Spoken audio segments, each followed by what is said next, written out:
Hello hi नमस्कार, कैसे हैं आप। स्वागत है आपका आपके फेवरेट शो सिप की टिप में। मेरे साथ हैं हर्ष वर्मा, मैं हूं दिव्या चतुर्वेदी।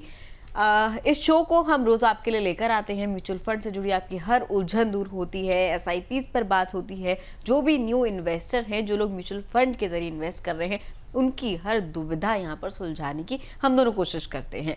चलिए अब शुरुआत करते हैं आज की टॉपिक की। उससे पहले आपको बता दें अब आप हमारे साथ कैसे जुड़ सकते हैं। एक तो जो यूट्यूब लाइव आप इस वक्त देख रहे हैं, उसके जरिए आप हमें अपने सवाल भेज सकते हैं। मैं देख भी रही हूँ एक दो सवाल हमारे पास ऑलरेडी आ गए हैं शो शुरू होने से पहले। बहुत बहुत शुक्रिया। इसके अलावा हमारे व्हाट्सएप नंबर 9350279995 पर आप अपने सवाल हमें भेज सकते हैं। इसके अलावा एक्स पर, यानी कि जिसे पहले ट्विटर कहते थे, उस पर भेज सकते हैं। साथ ही हमारे फेसबुक लाइव पर भी आप अपने सवाल, अपने पोर्टफोलियोज हमारे साथ साझा कर सकते हैं। चलिए अब बात उन इन्वेस्टर्स की जो अभी ताज़ा सिप करना शुरू कर रहे हैं, म्यूचुअल फंड में इन्वेस्ट कर रहे हैं, म्यूचुअल फंड में निवेश शुरू अगर करना चाहते हैं, लेकिन उलझन है कि पहले सिप करें कहां से। उन सब पर आज बात होगी। निवेश के लिए कौन सा फंड चुनना आप लोगों के लिए सही है, इस पर भी बात होगी। बिल्कुल। और अगर आप निवेश की शुरुआत करना चाहते हैं तो आज सिप की टिप में आपकी ये उलझन दूर करने के लिए हमारे साथ जुड़ रहे हैं मनी ट्री पार्टनर्स के को-फाउंडर सिद्धार्थ शर्मा जी। उनसे जानेंगे कि पहले सिप से जुड़ी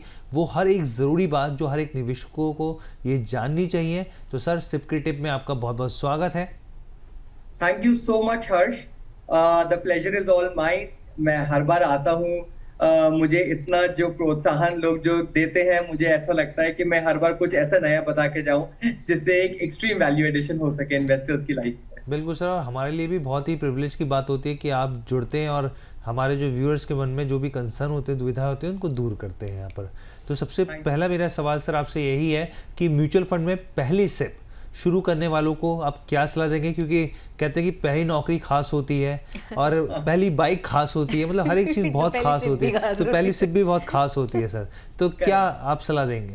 मैं जो इन्वेस्टर्स म्यूचुअल फंड में सबसे पहली बार इन्वेस्ट करते हैं, या इनफैक्ट मैं ये बोलूं जो अपनी नई नई इनकम को अपना इन्वेस्ट कराना चाहते हैं, मैं चाहता हूं कि वो बहुत एग्रेसिव तरीके से इन्वेस्ट ना करें।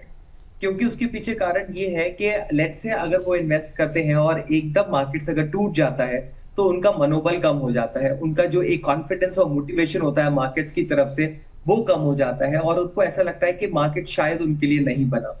मैं ये इसलिए बोल रहा हूँ क्योंकि ऐसे मैंने बहुत सारे इन्वेस्टर्स देखे हैं जो इस विचार विमर्श से या असमंजस में वो पड़े रहते हैं कि क्या मार्केट्स उनके लिए है या उनके लिए नहीं है। तो ऐसे इन्वेस्टर्स को मैं सिर्फ यही सजेशन देना चाहता हूँ कि जब आप अपनी पहली सिप करें, आप एक हाइब्रिड कैटेगरी से स्टार्ट करें सिप करना, और धीमे धीमे करके जब आपको मार्केट्स में एक मार्केट्स का रुझान, मार्केट का एक वेव चलती है, वो जब आपको समझ में आ जाए प्रॉपर्ली, तब आप अपनी जो सिप्स हैं वो एग्रेसिव फंड्स में जाएं, डाइवर्सिफाई करें। And at the same time जो न्यूली इन्वेस्टेड मनी है या जो न्यू इन्वेस्टर्स हैं, मैं उनको एक और सजेशन देना चाहता हूँ कि वो लगातार अपने जो नॉलेज को, अपने जो स्किल्स को अपग्रेड करें, जो सो दैट वो मोर एंड मोर मार्केट्स के बारे में समझ सके। क्योंकि मार्केट्स ऐसा कोई किताब नहीं है कि आपने वो पढ़ ली और आप सब ज्ञानी बन गए। इट इज वेरी इंपॉर्टेंट कि आप रोजमर्रा के जो भी इवेंट्स हैं, जैसे फॉर एग्जाम्पल आज ईरान क्राइसिस चल रहा है, उससे पहले ट्रम्प क्राइसिस चल रहा था, उससे पहले इंडो पाक के इश्यूज चल रहे थे। तो हर एक प्रॉब्लम अपने साथ एक नई टाइप का एक चेतावनी खड़ी करता है या एक सिचुएशन खड़ा करता है, जहां हमें ये देखना होता है कि हमें किस तरीके से इन्वेस्ट करना चाहिए। क्या ये सही समय है? नहीं है तो क्या हमें गोल्ड में इन्वेस्ट करना चाहिए, कभी हमें सिल्वर में इन्वेस्ट करना चाहिए, कभी इक्विटी में इन्वेस्ट करना चाहिए। लेकिन जो लोग सबसे फर्स्ट टाइम इन्वेस्टर्स हैं, जो अभी मार्केट्स की कॉम्प्लेक्सिटीज को इतनी अच्छी तरीके से नहीं समझ पाए हैं, मैं उनको बस इतना ही बोलना चाहूंगा कि आप लोग अपने हाइब्रिड फंड से या मल्टी एसेट फंड से या इक्विटी सेविंग्स फंड से, जो सब हाइब्रिड कैटेगरी का पार्ट है, आप वहां से आप अपने इन्वेस्टमेंट स्टार्ट करें। ठीक है सर, चलिए सर आगे बढ़े। आज तो सारी ही हम अर्ली इन्वेस्टर्स की, न्यू इन्वेस्टर्स की बात करने वाले हैं। बहुत सारे सवाल हैं और हमारे जो तमाम दर्शक हैं उनमें से भी बहुत सारे लोग होंगे जो भी शुरुआती दौर में है, म्यूचुअल फंड इन्वेस्टमेंट की सिप्स अभी शुरू करी हैं। लेकिन उससे पहले एक बहुत ज़रूरी मैसेज हर्ष देना चाहते हैं हमारे व्यूअर्स को। बिल्कुल, और क्योंकि ये मैसेज इसलिए इम्पोर्टेंट है क्योंकि रितेश जी हैं, यूट्यूब आईडी रितेश जी ने बनाई हुई है। उन्होंने कहा कि कहाँ गायब हो गए आप लोग। द बोनस से 2 दिन बाद मिले हैं यहाँ पर। तो मैं हम अपने व्यूअर्स को बता दें कि देखिए कुछ टेक्निकल दिक्कतों की वजह से हम लोग अभी आप हमें देख नहीं पा रहे हैं, हम लोग लाइव नहीं जुड़ पा रहे हैं, कंटेंट हमारा जा नहीं पा रहा है, लेकिन ये बस चंद दिनों की बात है। हो सकता है कल या हो सकता है परसों या मोस्ट प्रॉब्ली मंडे तक हम लोग आपके साथ जिस तरीके से रोज़ाना शो कर रहे थे, बिल्कुल जिस तरीके से तमाम जानकारी आपको सबसे पहले दे रहे थे, बिल्कुल उसी की तरीके से हम आपसे जुड़ेंगे। बस सबसे पहले आपसे धन्यवाद है आपका कि देखिए आप हमें ढूंढते हैं, प्रयास किया आपने, सबसे पहले तहे दिल से धन्यवाद आपका। आप इस तरह की जो हमारे साथ दिल से जुड़ते हैं, जो कनेक्ट होता है यहाँ पे, ये हमें असली बूस्ट देता है, हमें हिम्मत देता है, ताकत देता है, ताकि हम इस तरह की परेशानियों को यहाँ पर हल कर सकें यहाँ पर। तो आप हमारे साथ बने रहिए, बस थोड़े दिन की बात है, 2-3 दिन की मैक्सिमम कह रहा हूँ मैं, 2-3 दिन की बात है, फिर हम आपके साथ जुड़ेंगे और आप रोजाना जुड़िए हमारे साथ। टाइमिंग आपको पता ही है सब कुछ, तो फिलहाल के लिए आप हमारे साथ बने रहिए। बाकी आपके पास व्हाट्सएप नंबर तो हमारा है ही, चाहे हम ये शो अमर उजाला पे करें या फिर द बोनस पे करें, हम पूरी कोशिश करते हैं कि आपके तमाम सवाल हम अपने एक्सपर्ट से उनके जवाब जो है जानने की कोशिश करें।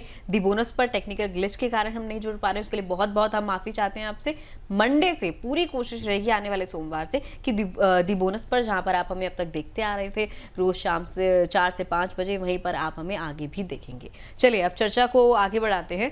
सर, अगर कोई इन्वेस्टर है जो 10,000 रुपए महीने SIP करना चाह रहा है, शुरू करना चाह रहा है, मतलब स्टार्टिंग स्टेज पे है बिल्कुल भी, तो उसे किस तरीके से अपना निवेश प्लान करना चाहिए, किस तरीके से, मतलब पहला उसका स्टेप क्या होना चाहिए?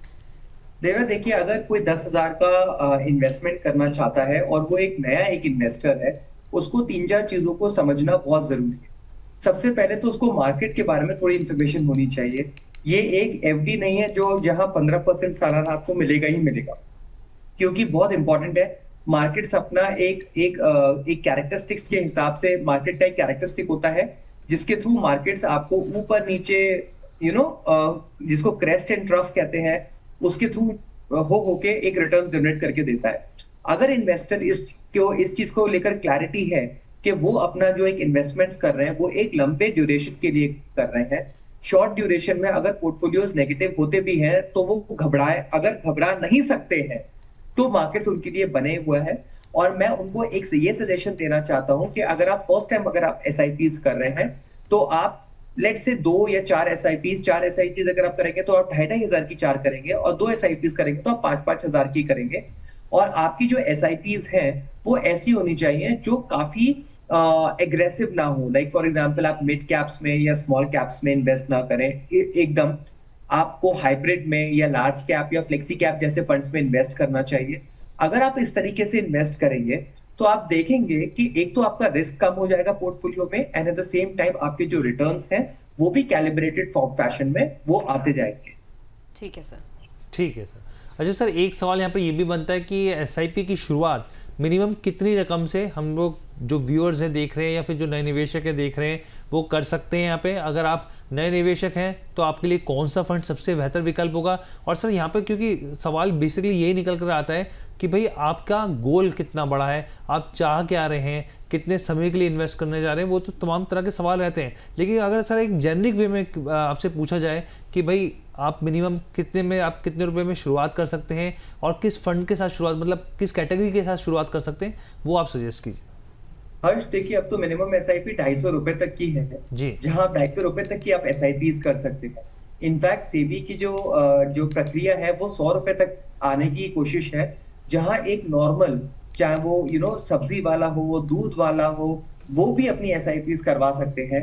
इसलिए वो मिनिमम 100 रुपीज तक की SIPs की बात कर रहे हैं आज की डेट में, जहां लोग वो निवेश करके अपने पैसे को निरंतर बढ़ा सकते हैं। उस पैसे के बढ़ने से वो पाएंगे कि उनके पास FD से बेटर रिटर्न्स आ जाएंगे, और एट द सेम टाइम वो जिस लक्ष्य के लिए वो पैसा जमा कर रहे हैं वो लक्ष्य की प्राप्ति भी उनको आसानी से हो जाएगी। पहली तो बात रही है। सेकंड, जैसे मैंने अभी आपका पहले सवाल था वही मैं आपको उसी तरीके से दोबारा दर्शाऊंगा कि अगर आप अपनी पहली बार SIPs लगा रहे हैं तो आप एग्रेसिव हाइब्रिड फंड्स में, जिसको आप हाइब्रिड कैटेगरी का एक फंड होता है या मल्टी एसेट फंड्स जो जिसको भी कहते हैं, आप उसमें इन्वेस्ट करें, सो दैट आप अपने पैसे को किसी भी हालत में आपका पैसा इरोड नहीं होगा, and at the same time उसका बढ़ने की जो चांसेस है वो भी काफी हो जाएगी। तो मैं इन्वेस्टर्स को यही कहना चाहूंगा कि आप अपनी SIPs अगर छोटे अमाउंट से भी स्टार्ट कर रहे हैं तो 1 या 2 फंड के अंदर डाइवर्सिफाई कर लीजिए, और वो फ्लेक्सी कैप, लार्ज कैप या हाइब्रिड कैटेगरी के फंड्स लीजिए, वो काफी सेफ होते हैं। And at the same time आप अपने एसआईपी लंबे तौर के लिए चलाइए, क्योंकि लंबे तौर पे जब एसआईपी चलती है तभी उसमें एक इफेक्टिव रिटर्न देखने को मिलता है। जी सर, ठीक है। चलिए सर, बहुत सारे सवाल हमारे आ रहे हैं। एक सवाल मैं अपने तरफ से कुछ पूछूं उससे पहले मैं एक हमारे दर्शक हैं रितेश जी, जो अभी हमें मिस भी कर रहे थे, ढूंढ रहे थे बोनस पे, उनका सवाल ले लेती हूँ। सर, ये आपसे जानना चाह रहे हैं कि इन्हें घर की डाउन पेमेंट के लिए पैसे चाहिए, तो क्या म्यूचुअल फंड में सिप इनके लिए सही ऑप्शन रहेगा या फिर रीट्स में इनको पैसा लगाना चाहिए? और ये इस मंथ से जो है अपनी इन्वेस्टमेंट शुरू करना चाह रहे हैं, 25,000 पर मंथ ये इन्वेस्ट करेंगे। देखिए रितेश जी, जो सबसे पहले तो आपको समझना बहुत जरूरी है, रीट्स एज अ प्रोडक्ट होता क्या है। ये एक फिक्स्ड इनकम का एक प्रोडक्ट है। ये एक मार्केट डिपेंडेंट प्रोडक्ट की तरह आप इसको ना देखें। ये जो पैसा है बेसिकली फ्रैक्शनल रियल एस्टेट्स के अंदर आपका पैसा जाता है। लाइक फॉर एग्जांपल इंडिया में बहुत अच्छे रीट फंड्स हैं, जैसे ब्लैकस्टोन हो गया जो बहुत ही फेमस रीट है, और एम्बेसी रीट्स करके हैं। इनके म्यूचुअल फंड्स, इनका कॉम्पोजिशन कुछ म्यूचुअल फंड्स के अंदर भी है। तो मैं आपको ये सजेशन देना चाहूंगा, जो एक रीट्स है, क्योंकि वो एक फिक्स्ड इनकम का एक प्रोडक्ट है, देयरफॉर आप उसको 8, 9, 9.5, 10% रिटर्न्स के हिसाब से ही देखें। While on the other hand, अगर आप म्यूचुअल फंड्स की अगर आप बात कर रहे हैं, जो कि ऑब्वियसली मार्केट डिपेंडेंट है, वहां आप इंडिया का जो 10 इयर्स रोलिंग रिटर्न है वो 12% है। और उससे आप देखेंगे कि अगर आपका ड्यूरेशन थोड़ा लंबा है तो आपको जो आपकी एसआईपीज हैं इन एग्रेसिव फंड्स, वो आपको रीट से थोड़े से बेटर रिटर्न जनरेट करके दे देगी। चलिए ठीक है सर। सर, नए इन्वेस्टर्स की जो बात हो रही थी उसमें एक और सवाल मेरे मन में आ रहा है सर, ये कि म्यूचुअल फंड में बड़ी संख्या में लोग इस वजह से भी मुझे लगता है निवेश नहीं कर पाते हैं कि उन्हें प्रोसेस ही नहीं पता होता। इनफैक्ट मेरे जानने वालों की अगर मैं बात करूं तो बहुत सारे लोग हैं जिन्हें पता ही नहीं है शुरुआत कैसे करनी है, अपनी इन्वेस्टमेंट की प्रोसेस क्या है। आपके हिसाब से सर सिप शुरू करने का सही तरीका क्या हो सकता है? इनफैक्ट बहुत सारे सवाल ये आते हैं हमारे पास कि सर डीमैट के थ्रू स्टार्ट करें या फिर स्टेटमेंट ऑफ अकाउंट के थ्रू, क्या करना है, उन्हें कुछ पता ही नहीं है। देखिए दिव्या, बहुत ही आज की डेट में जो रेगुलेटर है उसने इस प्रोसेस को बहुत सिंप्लीफाइड कर दिया है। मैं सबसे पहले इन्वेस्टर्स को समझाना चाहूंगा कि एक प्रोसेस होता है जिसको बोलते हैं केवाईसी फॉर्मेशन।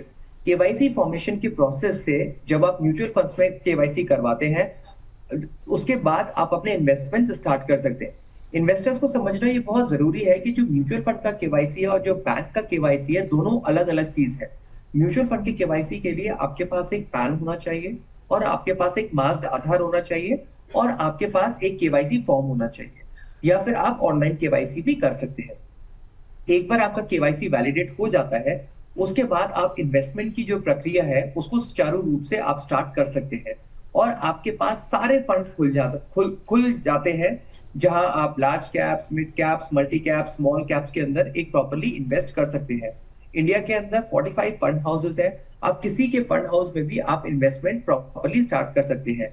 मैं चाहता हूं कि इन्वेस्टर्स के अंदर थोड़ी अवेयरनेस होनी चाहिए, इसलिए वो इन्वेस्ट करने से पहले या तो किसी फाइनेंशियल एडवाइजर के थ्रू, या किसी बैंकर के थ्रू, या किसी एजेंट के थ्रू अपने इन्वेस्टमेंट्स को या उनसे थोड़ा ज्ञान ले लें, सो दैट वो उनको मार्केट्स के बारे में थोड़ा समझा सकें। एंड स्पेशली आपके जैसे शोज आते हैं जैसे सिप की टिप है, यहाँ पर भी मुझे पूरा विश्वास है कि इन्वेस्टर्स की जो लाइफ है उसमें काफी वैल्यू एडिशन होता है, जहां आप डिफरेंट शोज लेकर आते हैं कि किस किस तरीके से एसआईपी स्टार्ट किया जाता है, कौन कौन से फंड्स में किया जाता है, कौन से गोल्ड का परफॉर्मेंस देता है, रियल एस्टेट का परफॉर्मेंस कब आता है। तो ये भी इन्वेस्टर्स को एक बहुत ही मोटिवेट करके और एक इन्वेस्टमेंट्स के एक रुझान में या ग्रूव में फिट होकर होने का एक बहुत बड़ा एक अपॉर्चुनिटी देती है। ठीक है सर, यहाँ पर रितेश जी कह रहे हैं कि आंसर देने के लिए थैंक्स, और ये क्लैरिटी मिल गई मुझे। और इसी बीच यहाँ पे कांति जी का एक मैसेज आया हुआ है यहाँ पर, तो कांति जी थोड़ा सा और क्लैरिटी दें, क्योंकि आपका सवाल जो है वो थोड़ा अधूरा है। तो इसमें थोड़ा सा जो हम लोग लगातार कहते हैं कि आप बताइए कि कितना लंबा सफ़र तय करना चाहते हैं आप म्यूचुअल फंड, अपने म्यूचुअल फंड के साथ।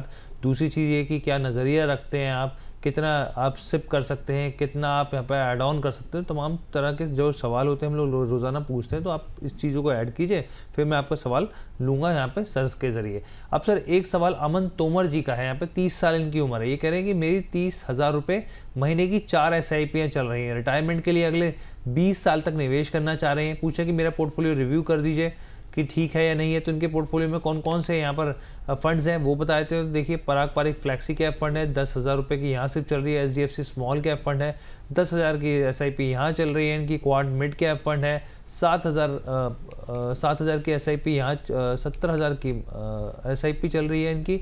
इसके अलावा HDFC बैलेंस एडवांटेज फंड 3,000 की SIP यहाँ चल रही है इनकी। तो आपसे सवाल है सर कि अमन तोमर जी के पोर्टफोलियो में देखिए एक स्मॉल कैप भी हो गया, मिड कैप भी हो गया, एडवांटेज फंड भी हो गया, फ्लेक्सी कैप फंड भी हो गया। क्या आपको कमी पेशी लग रही है, क्या बदलाव की जरूरत है यहाँ पर? देखिए तोमर जी, एक दो चीजें हैं जो मैं आपको सजेस्ट करना चाहूंगा कि 3,000 रुपए की जो आपने SIP एक बैलेंस एडवांटेज फंड में जो लगाई है, क्योंकि आपका ड्यूरेशन 30 साल का है जो कि रिटायरमेंट तक का है, मैं एक्सपेक्ट करूंगा कि आप इस पैसे को या तो मल्टी कैप या फ्लेक्सी कैप में मूव कर दें। उसके दो एडवांटेजेस आपको अवेल कर पाएंगे। एक तो ये कि जो कंपाउंडिंग इफेक्ट्स है वो इन एग्रेसिव फंड्स पे बहुत बेहतर काम करती है, और दूसरी चीज के जब लंबा ड्यूरेशन होता है तो आपको समय अपने में काफी एक रिस्क प्रोटेक्शन दे देता है, तो उस केस में आपको डरने की जरूरत नहीं है। तो अगर आप एक अच्छा मल्टी कैप ले लें, क्योंकि आपके पोर्टफोलियो के अंदर मल्टी कैप का कॉम्पोजिशन नहीं है, तो मैं एक्सपेक्ट करूंगा कि आपके रिटर्न थोड़े से बेटर हो जाएंगे, पहली चीज। दूसरी चीज, आई थिंक आपकी जो एक सिप है क्वांट की वो 7,000 रुपीज की है, तो इन दैट केस ऑल्सो मुझे लगता है कि पोर्टफोलियोज काफी वेल कैटेगराइज्ड है, वेल डाइवर्सिफाइड है। तो इन दैट केस मैं एक्सपेक्ट करूंगा कि आपके पोर्टफोलियो में 12 से 15% के जो एक रिटर्न्स होते हैं, जो जिसको हम एवरेज रिटर्न्स बोलते हैं, वो आपका पोर्टफोलियो अवेल कर पाएगा। ठीक है सर, तो मतलब आपको मल्टी कैप जो है अपने पोर्टफोलियो में ऐड करने की थोड़ी सी ज़रूरत है, जैसा कि सर ने बताया। सर न्यू इन्वेस्टर्स के लिए कई लोग ये भी सजेस्ट करते हैं कि फ्लेक्सी कैप या फिर इंडेक्स फंड में सिर्फ उन्हें करना चाहिए, उनके लिए बेहतर रहेगा, क्योंकि अभी शुरुआती दौर में वो इन्वेस्ट करना शुरू कर रहे हैं। सर आपका क्या इस पर सलाह रहेगा इन दोनों ऑप्शंस में अगर हम बात करें तो? दिव्या देखिए, इंडेक्स जो एक फंड्स होते हैं वो एक पैसिव फंड्स की कैटेगरी के अंदर आते हैं, उसमें कोई एक एक्टिव मैनेजमेंट नहीं होता फंड मैनेजर का। जैसा मार्केट्स बिहेव करते हैं वैसा का वैसे ही रिटर्न आता है। तो मैं इन्वेस्टर्स को ये सजेशन देना चाहूंगा कि अगर आप फर्स्ट टाइम इन्वेस्टर है तो आप एक एक्टिव फंड के अंदर जाएं, बिकॉज ऑफ 3 और 4 रीजंस। पहला रीजन ये कि एक्टिव फंड मैनेजर जो होता है वो भी अपनी पूरी अपनी स्किल और अपने पूरी उसको भी जवाबदारी देनी होती है, तो वो भी पूरी कोशिश करता है कि उसके जो रिटर्न्स आए वो इंडेक्स फंड से बेटर है, पहली चीज। दूसरी चीज ये कि एक्टिव फंड्स के अंदर जो, क्योंकि पोर्टफोलियोज जो होते हैं वो रेगुलरली चर्न होते रहते हैं, तो तो जो एक इन्वेस्टर है उसको थोड़ा कम काम करना होता है, और उसके पोर्टफोलियो में जो रिटर्न्स आने की जो एक्सपेक्टेशंस होती है वो बहुत ज्यादा हो जाती है।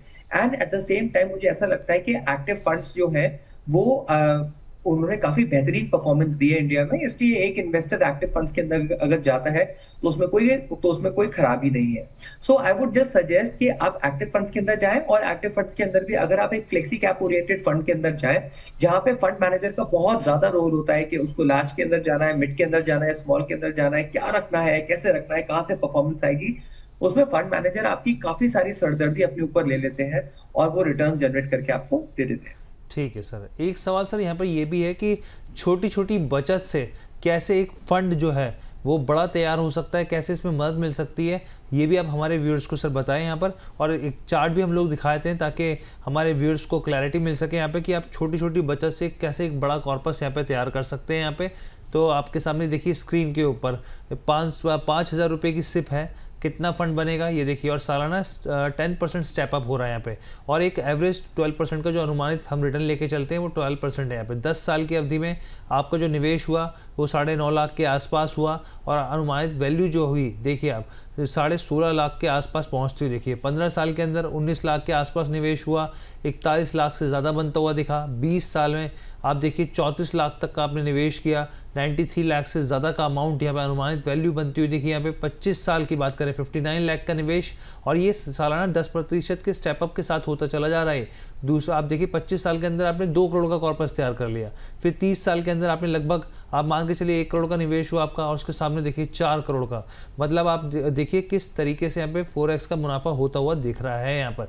तो सर आपसे सवाल ये है कि कैसे इस चीज़ों को व्यूअर्स तक या फिर निवेशकों तक पहुंचाया जाए, क्योंकि स्टेपअप की ताकत बहुत इंपॉर्टेंट होती है यहाँ पे, और ख़ास तौर पे कॉन्टिन्यूटी भी बनी रहनी चाहिए यहाँ पे। हर्ष देखिए, कहते हैं कि बूंद बूंद से ही सागर भरता है जी, और तिनके तिनके से ही काम होता है, तो ये भी वही है जो आप बोल रहे हैं इन अ मैथमेटिकल फॉर्म।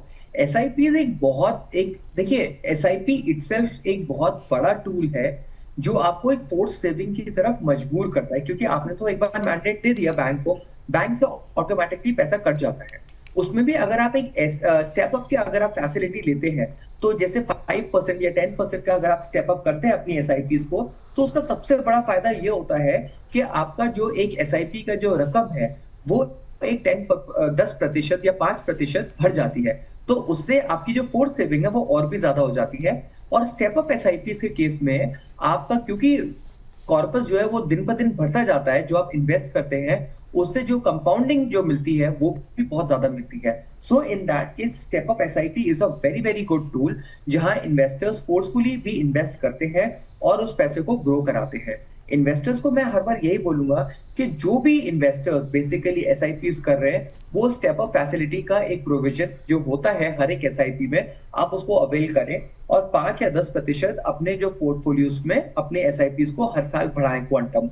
उससे आपका जो रिटर्न्स है वो भी बढ़ जाएगा and at the same time आपकी एक फोर्सफुल सेविंग्स भी हो जाएगी। जहां कभी कभार आप एक्सपेक्ट करते हो कि, या आप देख भी पाते हो कि आपका इतना खर्चा होता है कि आप एसआईपीज करने में मुश्किल हो जाता है या स्टेप अप करने में मुश्किल होता है, तो उस केस में अगर आप एक बार मैंडेट दे देते हैं तो वो तो ऑटोमेटिकली आपकी स्टेप अप हो ही जाती है SIPs, and at the same time आपके रिजल्ट्स भी उसी तरह के हिसाब से आपको दिखना स्टार्ट हो जाते हैं।